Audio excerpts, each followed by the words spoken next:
Praise Lord माझ्या आई वडिलांनो, praise Lord माझ्या बहीण भावांनो, प्रेज लॉर्ड माझ्या पै भावांनो, प्रेज लॉर्ड माझ्या मित्रवंधूंनो आणि प्रेज लॉर्ड माझ्या प्रियजनांनो. हालेलुया. का तुम्ही आनंदित आहेसा? पहिला तसलीकराच्या 5व्या अध्यायामध्ये 16 वचन सांगते, तुम्ही सर्वदा आनंदित असा, आनंद असा, आनंद करा, का तर प्रभू येशूमध्ये आनंद आहे. आमेन. धन्यवाद त्या स्वर्गीय पित्याला ज्यानं पुन्हा एकदा संध्याकाळच्या वेळी आपल्याला एक जागी केलं. आभार मानतो माझ्या प्रियजनांना तुमचा की तुम्ही हा कार्यक्रम बघताय. जीसस मिनिस्ट्रीतर्फे येशूच्या नावाने मी तुमचं स्वागत करतो आणि प्रभू येशूच्या नावाने मी तुम्हाला सलूट टाकतो. नित्य आनंदित राहा, नित्य आनंदित राहा आणि नित्य हा कार्यक्रम बघा, का तर येणाऱ्या दिवसात या कार्यक्रमाच्या द्वारे तुमच्या जीवनात देव अद्भुत कार्य घडलं. आमेन. देव चांगला आहे, त्याची दया सनातन आहे. प्रभू येशू लय चांगला आहे. ही दया योगानं योग सदा आणि सदा आमच्यावर असावी. आमेन. या माझ्या प्रियजनांनो, पुन्हा एकदा ह्या महिन्याच्या ह्या शेवटच्या आठवड्यात आपण आलेला आहे. हा महिन्याचा हा शेवट शनिवार आहे, उद्या शेवट रविवार आहे आणि आपल्याला ह्या महिन्यात जे आठवचन दिलेलं आहे कलश करा तिसऱ्या ह्यामध्ये 9 वचन, ही समाप्तीचा आठवडा आहे. आम्ही बघूया ह्या समाप्ती आठवड्यामध्ये पण त्या कलश करा 3:9 द्वारे परमेश्वर आम्हाला काय मार्गदर्शन करतोय. आणि होय माझ्या प्रियजनांनो, आम्ही एकमेकाची लवाडी करून आम्ही आमच्या आतला जुना मनुष्य काढून टाकलेला आहे. पुन्हा त्या जुन्या जीवनात आम्ही जाऊ नये. आणि म्हणून देवाला धन्यवाद. या फेब्रुवारी महिन्यात त्या वचनाद्वारे आपल्या संघ भविष्य त्याच्या वचनाद्वारे बोलायला. आणि आज आम्ही पुन्हा वाचूया ते वचन कलेसे करा 3ऱ्या अध्यायामधलं 9वं वचन. आणि आज आपण पुढे जाऊया. कलसीकरास 3:9. एकमेकांशी लबाडी करू नका. एकमेकाशी लवाडी करू नका. कारण तुम्ही जुना मनुष्याला त्या जुन्या मनुष्याला त्याच्या कृती 6 काढून टाकले आहे. त्या सरळ काढून टाकलेला आहे. एकमेकाशी लबाडी करू नका, अजिबात करू नका. जुना मनुष्याला काढलेला पुन्हा त्याला आपल्या घेऊ नका. नवीन जीवन जगा, सत्यातच जीवन जगा. एकामेकाचं प्रेम करण्याचं जीवन जगा, एकामेकाची उन्नती करण्याचं जीवन जगा. काढून टाका त्या जुन्या मनुष्याला. मुळा सकट नखाय मला, नखाय मला तसलं जीवन.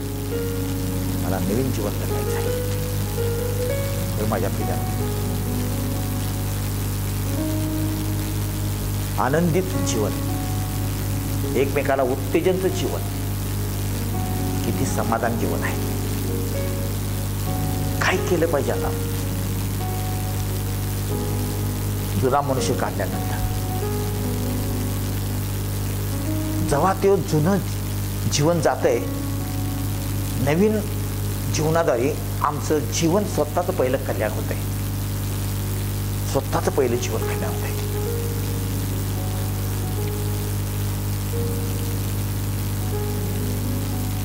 जुना मनुष्य कपटी, दुष्टपणा, हेवा, निंद्या, लोकांचं वाईट करायचं विचार, लोकांसाठी वाईट बोलायचं शब्द,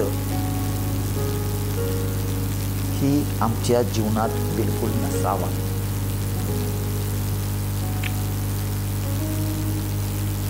नवीन काय कसं होते? बायबल सांगते आम्हाला, पहिला पेत्र 2ऱ्या अध्यायामध्ये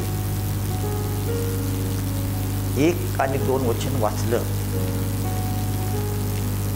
त्या जुन्या मनुष्याच्या, कपटी मनुष्याला, दोष देणाऱ्या मनुष्याला, हेवा करणाऱ्याला पासून निघून दुसरं वचन आहे, नवीन मनुष्य बाळासारखं, एक निर्मळ दूध पिण्यासारखं आमचं जीवन पाहिजे. बाळासारखं, अगदी बाळासारखं जीवन पाहिजे आमचं.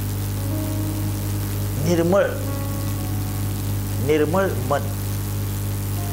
बाळ जसं निर्मळ मन असते, अगदी निर्मळ मन आमचं झालं पाहिजे. हे माझ्या प्रियांनी सत्य आहे. नित्य त्यात सांगतोय ते पेत्राचा देवाचा सेवक, निर्मळ मन, निर्मळ दूध पिणाऱ्या बाळासारखं आमचं जीवन पाहिजे. का तर तेच आमचं खरोखर जीवन दिसते नवीन कसं आहे. वाचूया आपण पहिल्या पेत्र 1 आणि 2 वचन. पहिला पेत्र 2, 1 आणि 2. म्हणून सर्व दुष्टपणा नवा आम्ही जुना मनुष्य काढून टाकला, तर म्हणून सर्व दुष्टपणा, सर्व कपट, सर्व प्रकारची कपट, ढोंगपणा, हेवा व सर्व दुर्भाषण सोडून, सर्व दुर्भाषण सोडून प्रभू कृपाळू आहे, प्रभू कृपाळ आहे, ह्याचा तुम्ही अनुभव घेतला आहे, त्याचा अनुभव तुम्ही घेतलायसा, तर तारणासाठी तुमची आध्यात्मिक वृद्धी व्हावी, म्हणून नूतन जन्मलेल्या बाळकांसारखे, वचनरूपी निर्या दुधाची इच्छा धरा. दुधाची इच्छा करा. निर्मळ जन्मल्या नवीन बाळ कसा असतं, एकदम निर्मळ. का तर तो जुना मनुष्य आमच्यातला, तो कपटी, ढोंगा, हेवा, दुष्टपणा, वाईट बोलणं, वाईट विचार, तो जेव्हा गेला की पहिलं ही आमच्यातनं गेलं पाहिजे. दुष्टपणा, हेवा दुसऱ्यासाठी. आज हेवा किती आहे एकमेकाच्या मनात, किती दुष्टपणा आहे मनाच्या लोकांच्या. दुसरं वचन सांगते, बाळ जसं जन्मते निर्मळ दूध ची इच्छा करते, तसं आमचं जीवन पाहिजे. निर्मळ बाळासारखं निर्मळ. नाहीतर मग उपयोगच काय, रोज रोज आम्ही ऐकायचं आणि परत पुन्हा तेच करायचं. तोच दुष्टपणा, तोच ढोंग, तेच हेवा, दुष्कर्माची भाषा. नाही बरं माझ्या प्रियानं, काही नाही याच्यात अर्थ. या जीवनात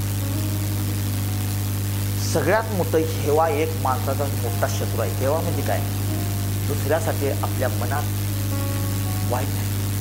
हेवा म्हणजे सगळं वाईट. हेवा म्हणजे वाईट सगळं विचार दुसऱ्यासाठी. कुणाची प्रगती झाली की आमच्या मनात हेवा, कुणाचं चांगलं व्हायला लागलं की आमच्या मनात हेवा, कुणाचं इन्करेज झालं जीवनात आमच्या मनात हेवा. हेवा माणसाला इतक्या लांब नेते त्या चांगल्या गोष्टीपासून विचार पण करू शकत नाही. त्या बायबलमध्ये आपण बघितलं, गलतीकरा 5व्या अध्यायामध्ये 26 वचन सांगते, लई महत्वाचं सांगते. माझ्या प्रियानो, ही जी आहे ना, ही नेमशास्त्र आहे, आमच्या जीवनाचं नेमशास्त्र आहे. पाहिजे आम्हाला आमच्या चुका दाखवते, आम्हाला बरं वाट काय ते दाखवते, महत्वाचं दाखवते आम्हाला बरं वाट काय आहे. ही बायबल जीवनात आमच्या बदल झालेला, ह्यामुळं आमच्या बोलण्यात, आमच्या वागण्यात, आमच्या कृत्यात. आणि हर एक त्यातला वचन जे आहे एक सामर्थ्यशील वचन. फक्त आमचं काम आहे ते घ्यायचं आणि कृत्यात आणायचं, घ्यायचं आणि कृत्यात आणायचं. फक्त घेऊन ठेवायचं नाही, तसंच जीवन जगायचं. गलती करा 5व्या अध्यायामध्ये काय करावं. गलती 5:26. आपण पोकळ अभिमान बाळगणारे, एकमेकांना छीड आणणारे, राग आणणारे व एकमेकांचा हेवा करणारे होऊ नये. आणि कधी होऊ नये. एकमेकाला छीड आणण्यासारखं आम्ही बोलू नये, एकमेकाला छीड राग आणण्यासारखं आम्ही पूर्ती करू नये, एकमेकांना हेवा आम्ही करू नये, कधीच करू. मी तुम्हाला सांगते, या महिन्यात या देवाच्या वचनासाठी त्याच्यापासून आम्ही दूर राहायला पाहिजे. हे सर्व आमचं असला जुना मनुष्य जे आम्हाला बायबल सांगितलं तुम्ही काढून टाकला आहे.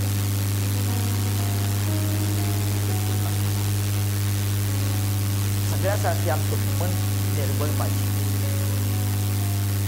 आता किती लोकांच्या जीवनात तुम्ही बघत असेल ना, देवानं मन भरले त्याच्यात. आणि ती सगळ्यांसाठी, आपल्या लोकांसाठी, बायकोसाठी, तुझ्या नवरासाठी, आपल्या बहीण भावासाठी, मुलासाठी, मित्रासाठी, सगळ्यांच्यासाठी जेव्हा मनात बायबल सांगते जेव्हा तुम्ही एकमेकाची बिलकुल ती नसावा अजिबात उलट बायबल सांगते तुम्ही एकमेकाच्या मध्ये एक चित्र असावा, चांगलं दिवस करा, चांगलं पुरते करा. आम्ही ह्याच्याकडे दुर्लक्ष करतो, लोक दुर्लक्ष करतात. का तर वाईट करणाऱ्या माणसाच्या मनात कधी आनंद आणि शांती नसते. सेवा करण्याच्या मनाला कधी झोप नसते शांतीची. त्याचं जीवन कल्याण होत नाही. जो दिवस दुसऱ्यासाठी हेवा, दुःखपणा, कपट येत असते, त्याला ना दिवसा चेन असते ना रात्री चेन असते ना त्याला झोप लागतात. आम्हाला किती लोकांची सांगतात झोपच लागत नाही. का झोप लागत नाही? देवानं दिवस कामासाठी केलाय, रात्री आपल्याला विश्रांतीसाठी केलं. का लागत नाही? काय काय लोकांना, भरपूर लोकांचे आम्हाला विनंती असतात, आम्हाला झोप लागत नाही रात्री. मन निर्मळ नाही, मन देवानं भरलेलं आहे, कपटीनं भरलेलं आहे, दुष्कामानं भरलेलं आहे. चांगलं करायचं जर तुम्हाला जगाची अगदी निर्मळ करा. बायबल सांगते पहिला पेत्र 3 अध्यायामध्ये, पहिला पेत्र 3 अध्यायामध्ये 8 पासून 11 पर्यंत जर आम्ही वाचलं तर आम्हाला सांगतंय हे नियमशास्त्र आम्हाला शिकवलंय कसा असावा. वाचूया माझ्या प्रियजनांनो, पहिला पेत्र 3 अध्यायामध्ये 8 पासून 11 पर्यंत वाचूया. पहिला पेत्र 3:8 पासून. शेवटी तुम्ही सर्व एकचित्त, शेवटी तुम्ही सगळे एक चित्त, सम सुख दुखी,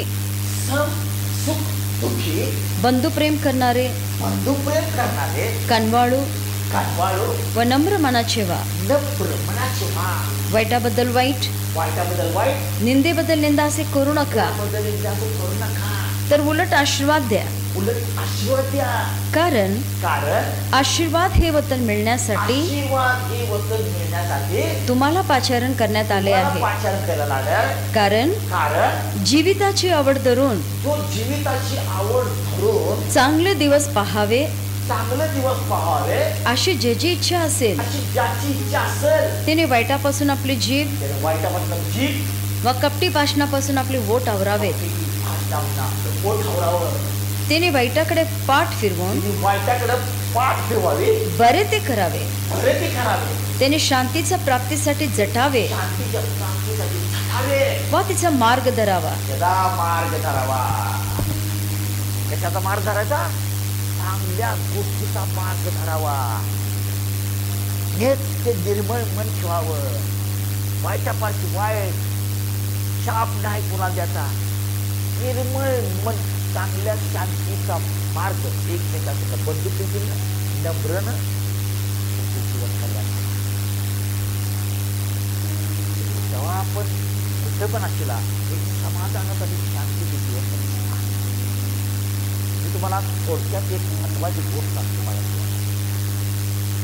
आपण जर लबाडी करतो, सहज माणसं लबाडी करतात, पण त्या लबाडीमुळे दुसऱ्याला किती त्रास होतो, या दुसऱ्याचं जीवन किती विध्वस्त होतंय की कधी कोण विचार करत नाही. आज मी थोडं वचनाचा तुम्हाला सांगतो, तुम्ही विचार करा. तुम्ही सहज बोलताय लबाडी, सहज तुम्ही कधी विचार करता ह्या लबाडी माझ्यामुळे, ह्या माणसांचं जेव्हा मी ज्याला लबाडी बोलावली सांगावली त्याचं किती मनाला ठेस पोचला, की त्याला किती वेदना होत असेल किंवा तो किती त्रासातून जात असेल.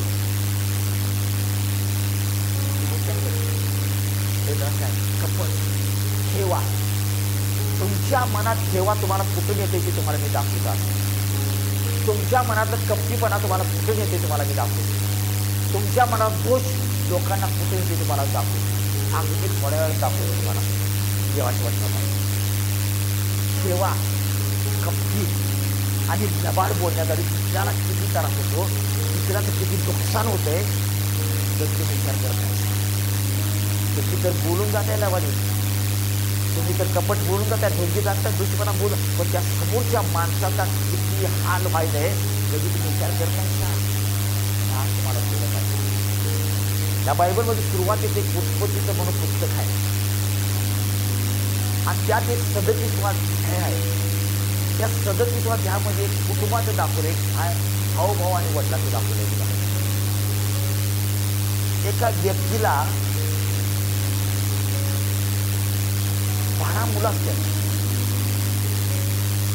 आणि तो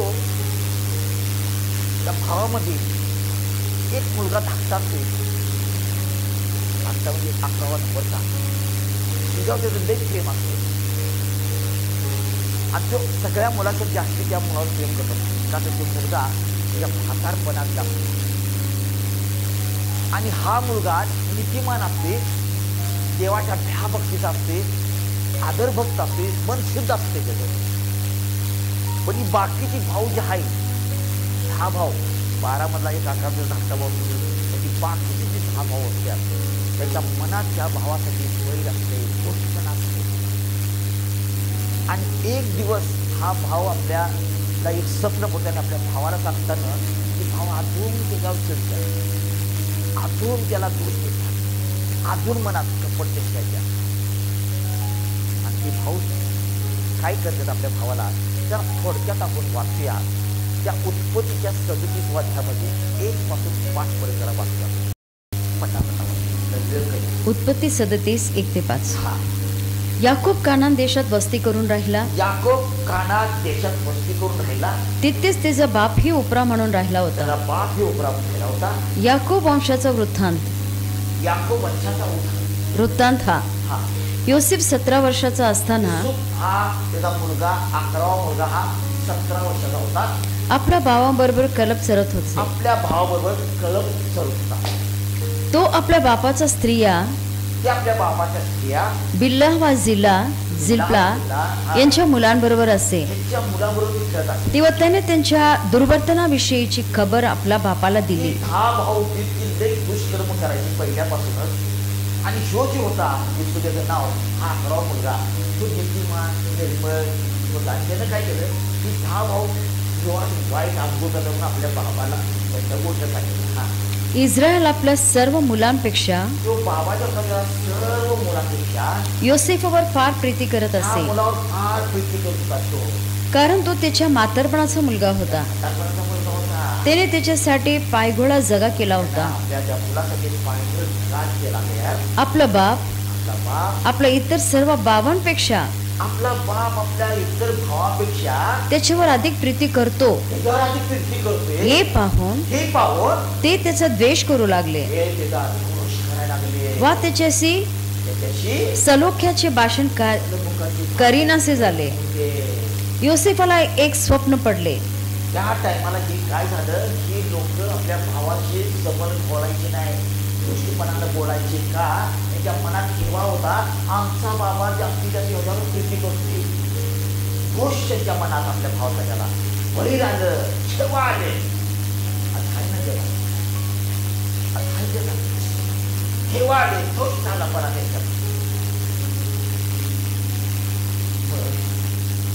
त्या भावाने आपल्या भावाने योसेफाला एक स्वप्न पडले. ते त्यांना सांगितले. आपल्या भावाला सांगितलं तेव्हा तर ते त्याच्या अधिकच द्वेष करू लागले. अधिकच द्वेष, दोष ठेवा. स्वप्न सांगितलं. एक भावाला स्वप्न पडलंय काय तर, आणि ते भाऊ येऊन आपल्या भावाला सांगायला पण असाच होतो. त्यांनी आणि जास्ती ठेवा आणि दोष त्याच्या मनात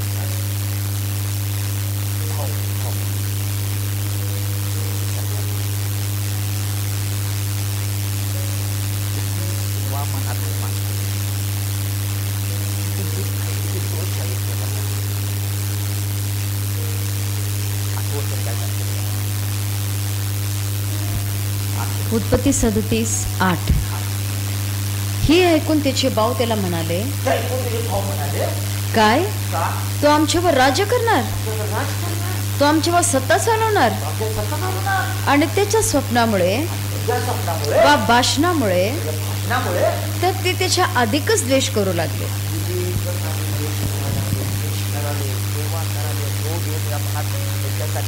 भावाच्या माझ्या मनात त्याच्या कपट वाढाले, योजना कपटी वाढायला, सेवा वाढायला. आता याला काय तर करायचं. एक दिवस असं झालं की हे भाऊ सगळे कळप चारायला गेले.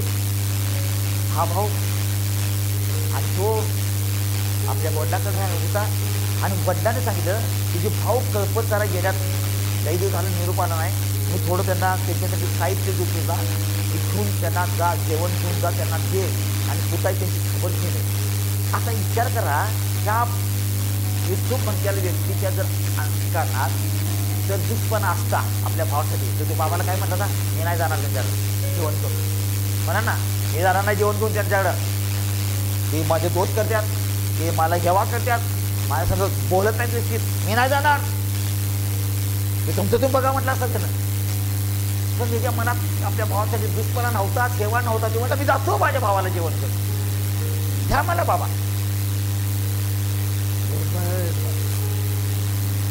त्याचं होतं, पण या भावाच्या नव्हतं जेवण. आणि जेव्हा ह्यो सगळं जेवण घेऊन त्यांचं घेऊन त्याला हुडकत गेला, कुठं घावणार. आता दुसरी गोष्ट बघा, ती घावली नाही त्याला. तो निमित्त सांगून परत पण आला असता बाबाकडे आपल्या, हे मी त्याला हुडकलं, ती काय घावलं बा, कुठे गेलं मला माहित नाही, मी काय हे का तुमचं जेवण. त्याचं मन आपल्या भावासाठी निर्मळ होतं, शुद्ध होतं, सेवा नव्हते. ते हुडकत गेला आणि विचारलं लोकांना, अशी लोक तुम्हाला दुसरीत काय मेंढरी गेलेली थोडी लोकांची होती काय. तो एका माणसाने होय इथं गेला. तो त्यांना सांगितलं, त्यांना हुडकत गेला, त्याच्या भावाला गेला गाठ करता. दुष्ट मनाचे भाव आणि निर्मळ आळचा भाव. जेव्हा या भावाला लांबनं बघितलं, अरे त्याला नाव काय ठेवलेत, त्याला नाव विसरू म्हणून हात मारले, हे स्वप्न बघणारा यालाय बघा.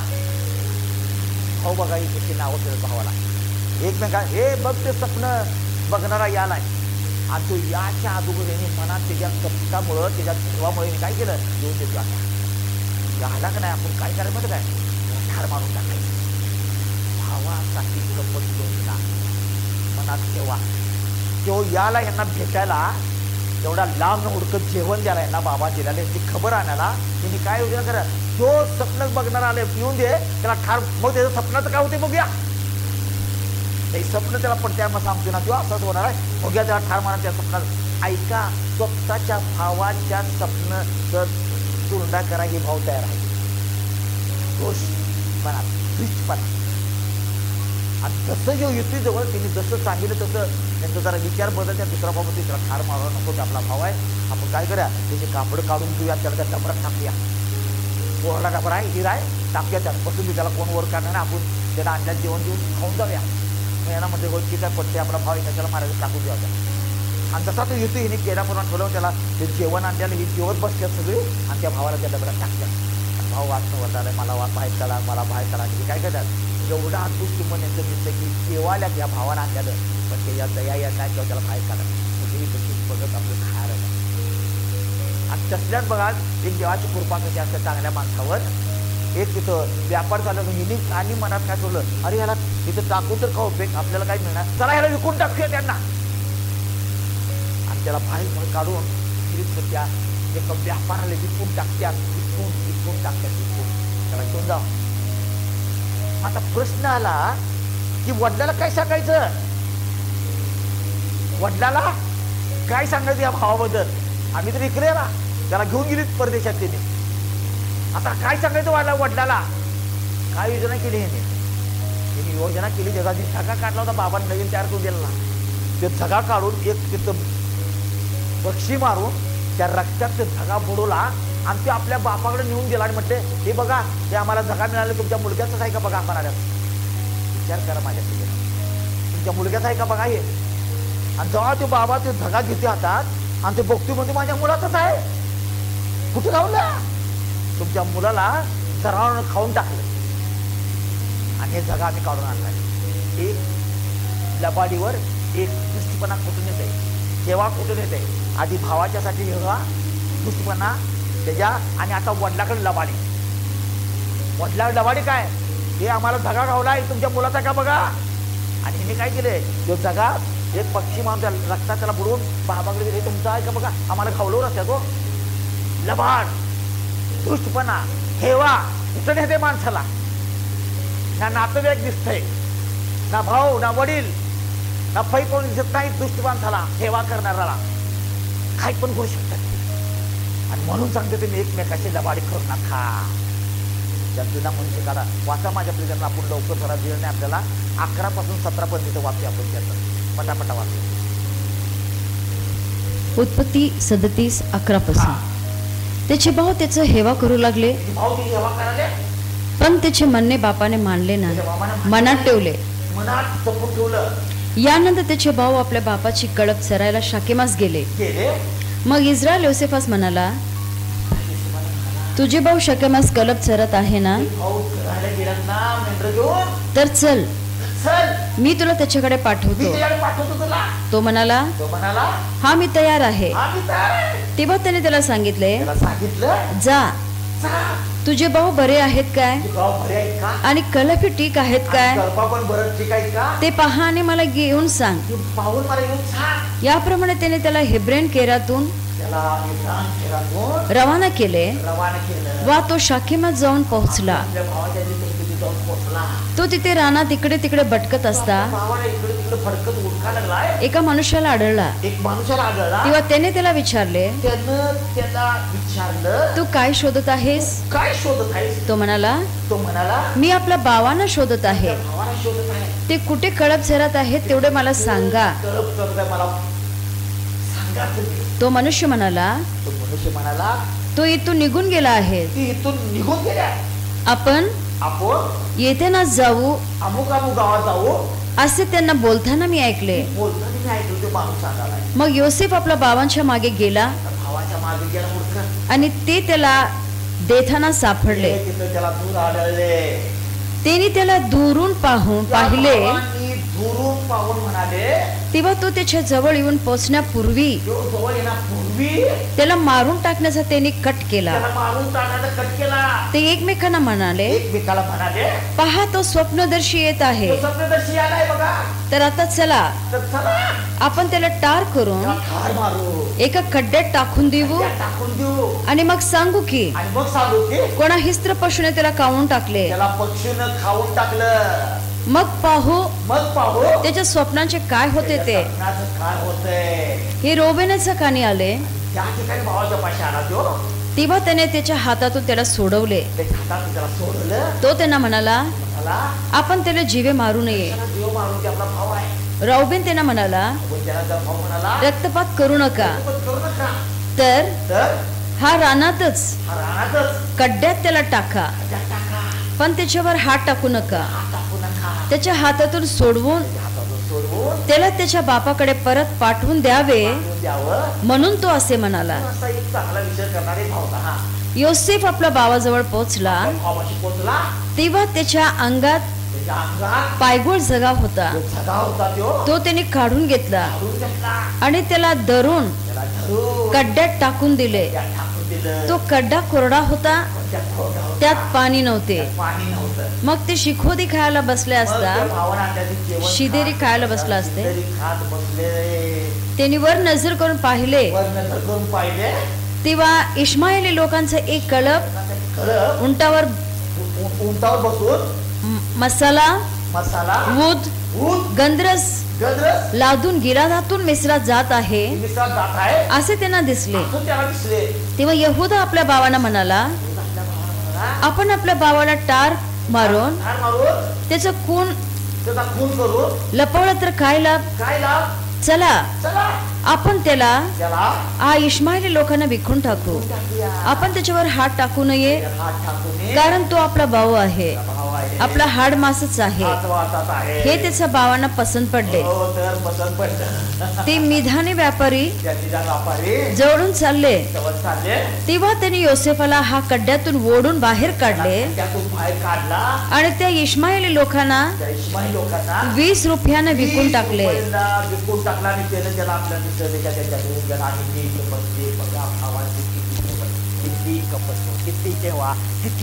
म्हणजे भावासाठी पण प्रेम नाही, ठेवा नको, कपट नको. आणि एवढंच नाही, तुम्ही पुढे वाचा, वेळ नाही मला, तुम्ही पुढे वाचा. त्यानं सांगितलं की वडिलांना जाऊन हे झगा घ्या, तुमचा मुलग्याला कोणी फाडून टाकल्यावर जवार द्या. आणि या बाबाला लबाड बोलते, बाबा आयुष्यभर आपला मुलगा मेला म्हणून रडत बसला. पण यांना काही फरक पडणार नाही. म्हणजे माझ्या प्रियजनांनो, तुम्ही लबाड सज बोलताय, तेव्हा सज करताय, पण दुसऱ्याला किती त्रास आहे आज त्याचा विचार करायची त्यांना.